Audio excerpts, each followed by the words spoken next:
ये जो ज़हनी मर्ज है इसको, इसकी बीमारी के सिम्टम्स आपने पहले भी देखे, क्योंकि वो ये समझता है कि उसको सारा इल्म है, उसके अलावा सब गलत है और जो वो कह रहा है सब ठीक है।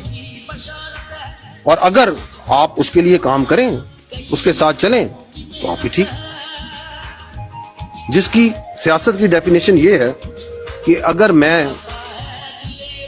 इक़्तिदार में हूं तो जमहूरियत है, अगर मैं इक़्तिदार में नहीं हूं तो अमरियत है। 9 महीने देखा था आपने। 10 साल गुजर गए, हम यहाँ खड़े होकर अवाम को यही बताते रहे कि हम नाजुक दौर से गुजर रहे हैं। एक नाजुक दौर से निकल के दूसरे नाजुक दौर में, दूसरे से निकल के तीसरे नाजुक दौर में। ये नाजुक दौर क्यों आए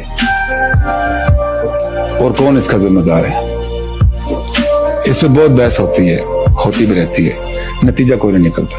एक दूसरे पे हम इल्जाम लगाते रहते हैं जी कि नाजुक दौर था। लेकिन आज हम उस वाटरशेड पे खड़े हैं कि जहां से आगे नाजुक वक्त नहीं है, या बहुत अच्छा वक्त है और या नाजुक वक्त से खराब वक्त है। जंगें लड़ ली, आधा मुल्क गवा दिया, संभल भी गए, एटमी कुव्वत भी बन गए। पिछले चंद सालों में बेहतरी की तरफ भी आए, अमन भी लिया। हमारी जो बहुत गिरती हुई मैशियत थी उसको रिससिटेट भी कर दिया। डेवलपमेंट भी हो रही है, बेहतर काम भी हो रहे हैं। तो हम इसको रिवर्स क्यों करना चाहते हैं?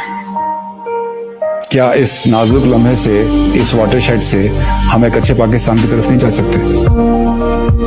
फैसला हमने करना है ख्वातीन हज़रात, क्या हमने ऐसा ही रहना है या कामयाबी और नाकामियों की रोलर कोस्टर पर बैठ के आगे चलते रहेंगे।